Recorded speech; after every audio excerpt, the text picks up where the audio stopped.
Rivers State. Thank you. Once we get the signal, we'll take it live. All right, stand. Honorable.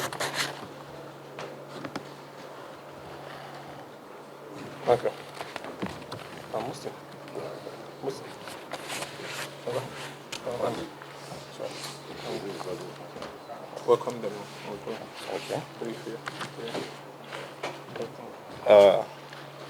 Good afternoon, all. We are here live based on the issue that is going on in Rivers State.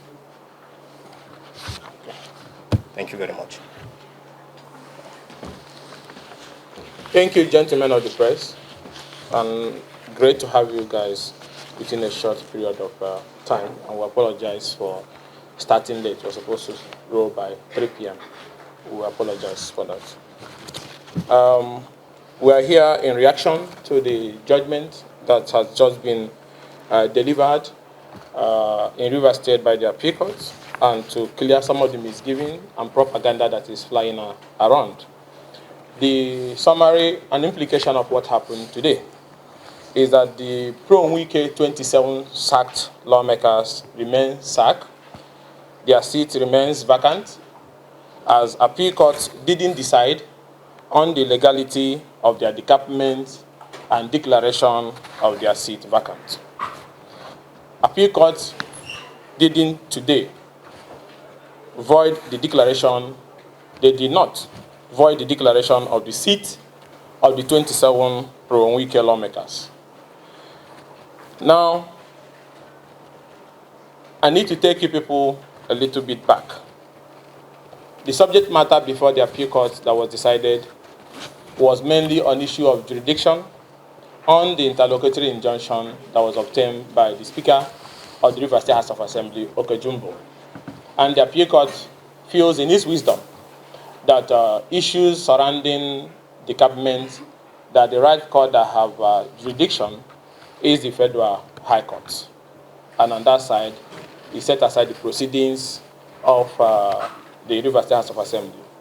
And there was no order on any action or any issue. So the implication of this is very simple. No courts in Nigeria till today have decided on the legality or illegality of the decampment, that have given a final judgment on the issue of decampment. The implication of that is that the votes and proceedings of the Rivers State House of Assembly, led by the then Speaker, Edison Ehi, as of December 13, 2023 or thereabouts, which declared the seat of the 27 lawmakers, is still very valid. I have not been nullified by any court. The implication of that is that former Speaker Imo-Ugochinyere and his group of 27 are still up to this moment not members of the Rivers State House of Assembly until there is a contrary judgment or finality on that matter as we progress. Now, like I said before, and I will repeat, the Pro-Wike 27 sacked lawmakers of the Rivers State House of Assembly remain sacked. Their seat remains vacant. The appeal court didn't decide on the validity of their illegal decampment nor the declaration of their seat vacant. The appeal court focused today on declaring that the Federal High Court is the court with jurisdiction to decide on the issues that were earlier on brought before the Rivers State High Court.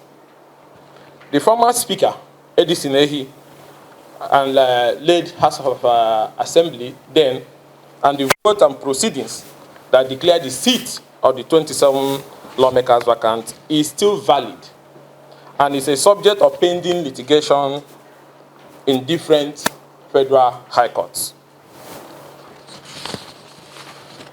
Now, let us understand these facts very clear. What did the provision of Section 109(1)G say? The provision of Section 109(1)G of the 1999 Constitution as amended is very clear. It's an automatic provision, because we need to understand what is in contest, what are we fighting about. He said that a member shall vacate. The word there is shall, mandatory.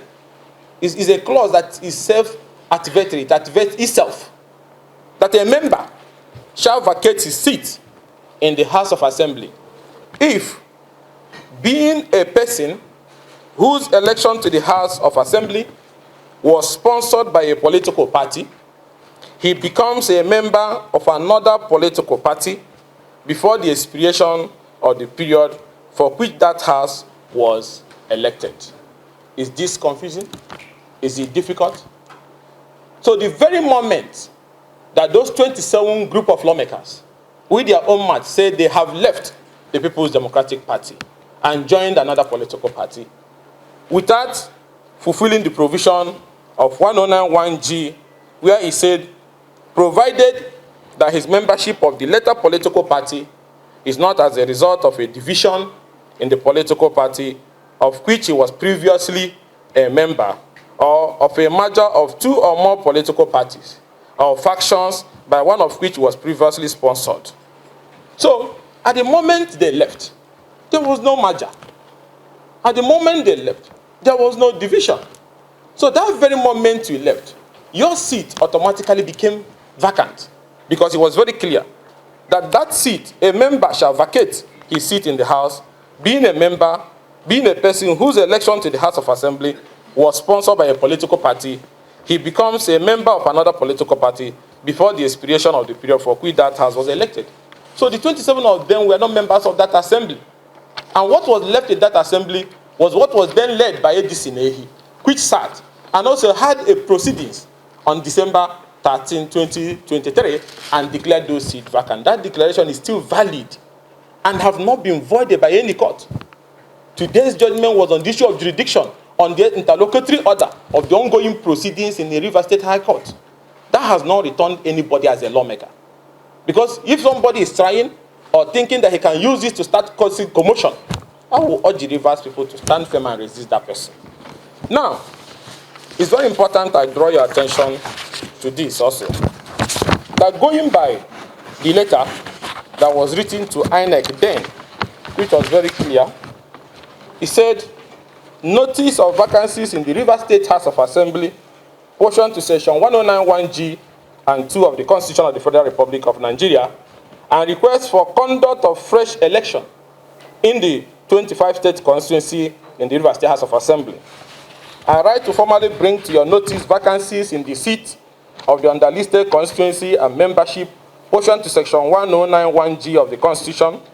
The underlisted members who represented the respective constituency indicated against their name, jointly and severally decamped from the PDP, under whose platform they were elected, to the APC on the 11th day of December 2023. As a result, and in accordance with section 1092 of the Constitution of the Federal Republic of Nigeria 1999 as amended, and by the resolution of the House of Assembly at the 9th legislative sitting of the Rivers State House of Assembly held on Wednesday, 13th day of December 2023, their seats were declared vacant. Consequently, I write on behalf of the Rivers State House of Assembly to kindly request for a by-election to be conducted to fill the vacant seat in the Rivers State House of Assembly.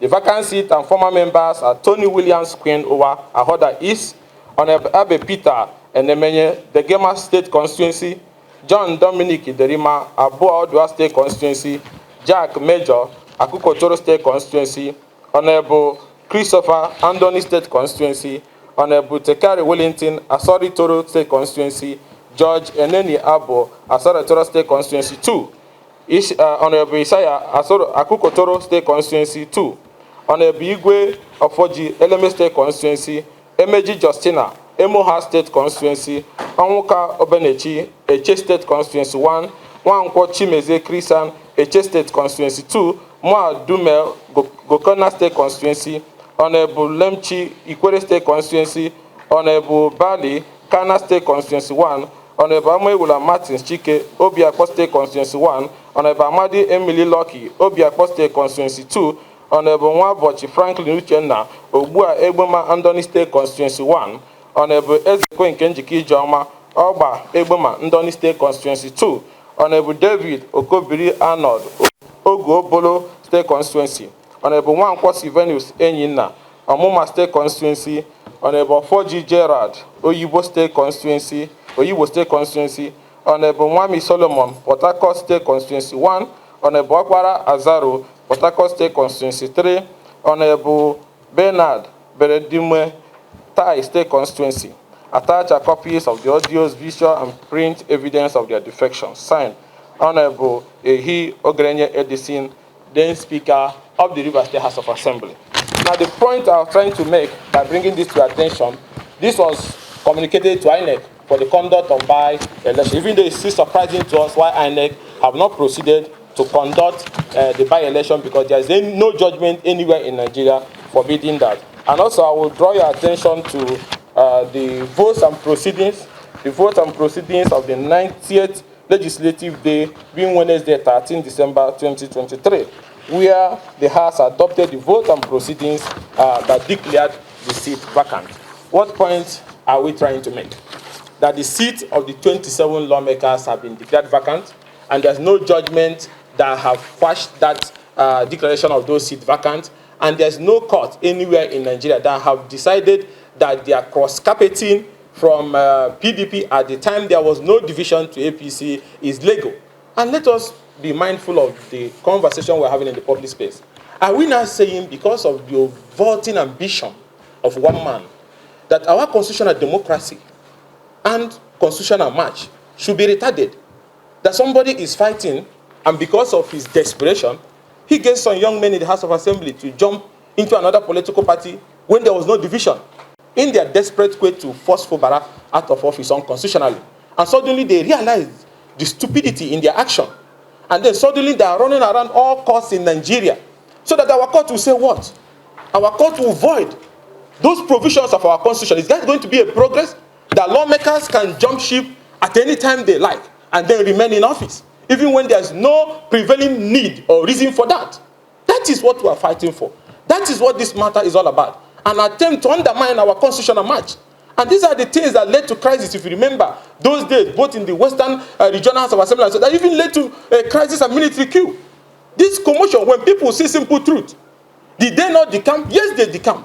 Did they not have a vote on proceeding back in this? Yes, there is. Did they not publicly say it? Yes, they did. Did they not file it in affidavit before Justice Omotosho and other Federal High Court judges that they left PDP as of December 2023? Then why are you holding on a tree fighting to remain as members of the House of Assembly for the purpose of unconstitutionally removing a sitting governor because you fall out with your godfather? So the point we are trying to make here is that all these pressures that is being brought and that's being put on our judiciary is unnecessary, because it's about one man. And I want the judges of different courts to also listen to me. Why do I keep warning about this? What led to the constitutional crisis of the 60s or the 80s? And it was the involvement of the courts and the federal institution, both police, in trying to aid those at the federal center then to try to overrun state-constituted authorities and institutions in pursuit of narrow selfish interests. And we must not allow that to happen. Judgment apart from legality and technicality has public interest. It is in public interest that lawmakers learn to stay in their political party unless there is a division upon which they can move. There was no division. And I know there is no court in Nigeria. There is no court that is just and fair that can wake up and say that section 1091G, which says clearly that your seat stands vacant, stands declared vacant once you cross-carpet from the political party you are elected to another political party without a division or merger in that political party. They were not even expelled by their political party. There was even no division. There was not even merger. The audacity to try to legalize or searching for desperate judicial avenues to legalize and then torpedo the provision of section 109 by now saying that those who left before your own very eyes, everybody saw the video recording of the proceedings of their decampment, even on Chades TV and other stations. Everybody have seen the affidavit they swore at the Federal High Court that they left with no single reason. Are we going to support that? So I don't believe heads of judicial authorities and institutions in Nigeria, whether the Federal High Court or the Appeal Court and the Supreme Court, should understand that the whole world is watching. And we cannot. Our country is so big. Our constitutional march is so big. The interest of one man is irrelevant. And people should be bold enough to start speaking on that issue. Those seats are vacant. Those seats have been declared vacant. There's nothing that can bring those people back. If they want, they can go and recontest the election and allow by-election to hold. So there is nothing today that gave them any victory. What happened today, and it's important Nigerians get it very clear, was an interlocutory injunction from the Rivers State House of Assembly, which went to appeal.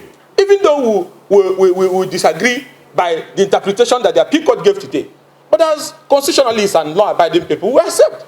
And that's why there will be appeals and challenge in that direction.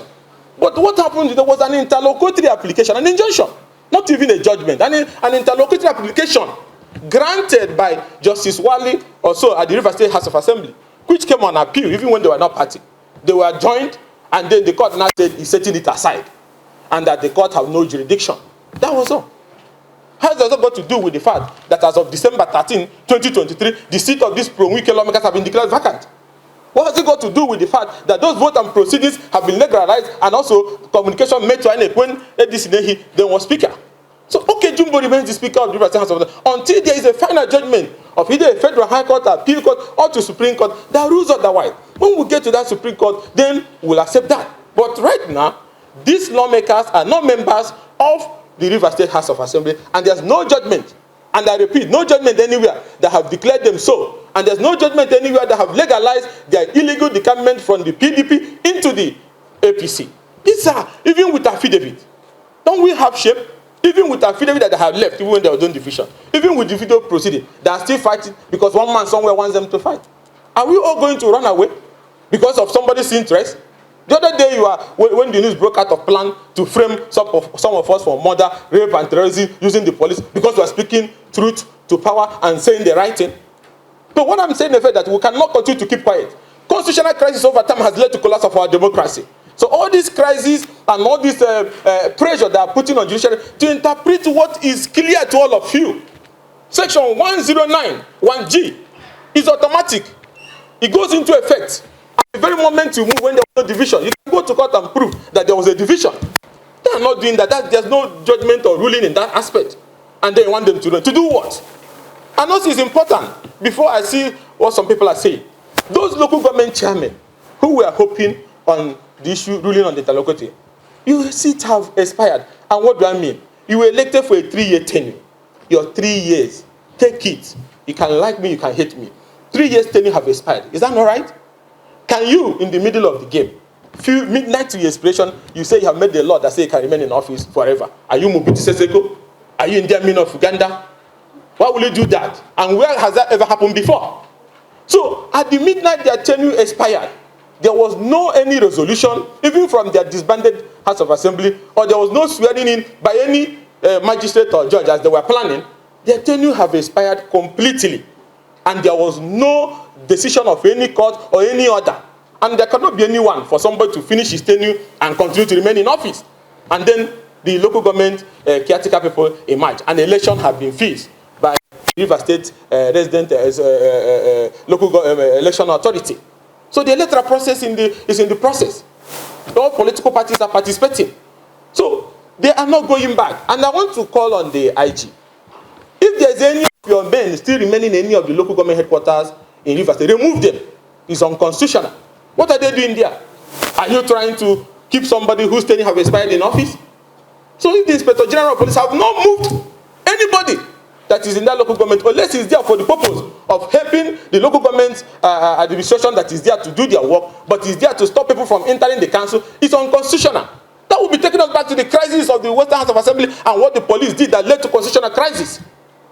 Because you cannot, there is no way that somebody whose tenure have expired completely, and then in a modern day Nigeria, you now extend your tenure and you want to now remain in that office forever because there's one man somewhere pushing you.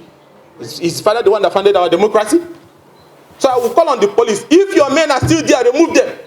And I will call on federal authorities and the president in particular. The whole world is watching. Our country must be run on constitutionalism. And this issue, we are fighting on the issue of local government autonomy and so on and so forth.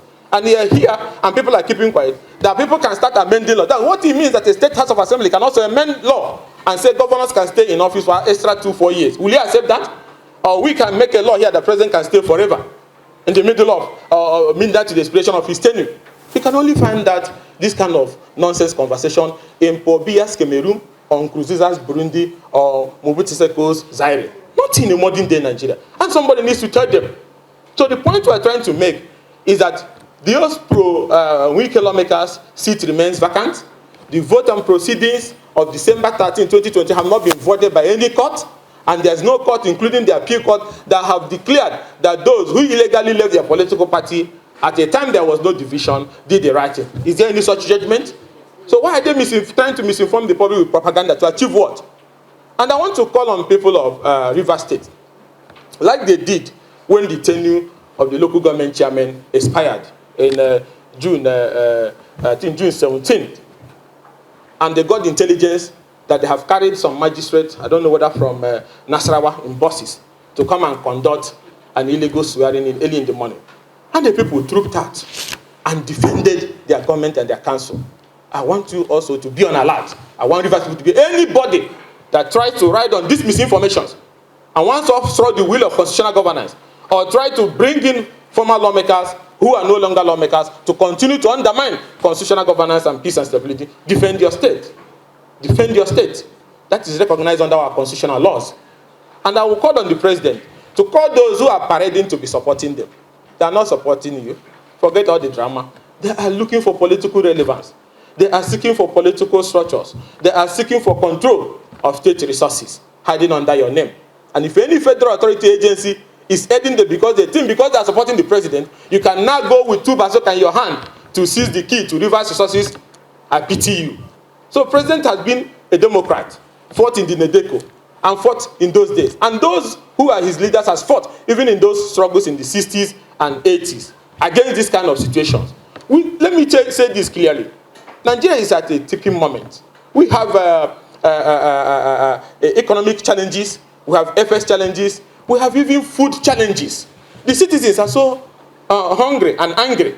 The conversation we should be having, is it that one man, because he supported somebody in office, and the person is not doing all that he wants, and that he defines democracy to be government of him alone, so therefore there should be insecurity and crisis? Is that what we should be discussing? We shouldn't be discussing that conversation. And people should be bold to tell him that it's wrong. So what I'm saying this is that the country is at a moment where there is so much pressure. Look at what's happening in Kenya. And you ignite political crisis in a country that is like this. This shouldn't be the conversation we should be having. We should be having conversation on how to put food on the table, or how to increase production of crude to get more foreign revenue, on how to provide security, not on a quest by one individual to bring down an entire state just because he wants to get at some people and then hold on to state resources and structures of a state. Democracy is government of the people, by the people, and for the people. There's nowhere one man votes. There's nowhere one man. Because if you claim that you are the only one that do it, I'll ask you, what was your business? You didn't import tomato or onions. What were you doing last? Where is money coming from? They used to say you did what and did that. The right of Rivers people to elect should be respected. And democracy cannot be defined from the angle of one man. So I'm calling on security authorities once again. Stop aiding them. Because these things can blow in our face. Last time all of you were here, some of them went on protest with dynamite.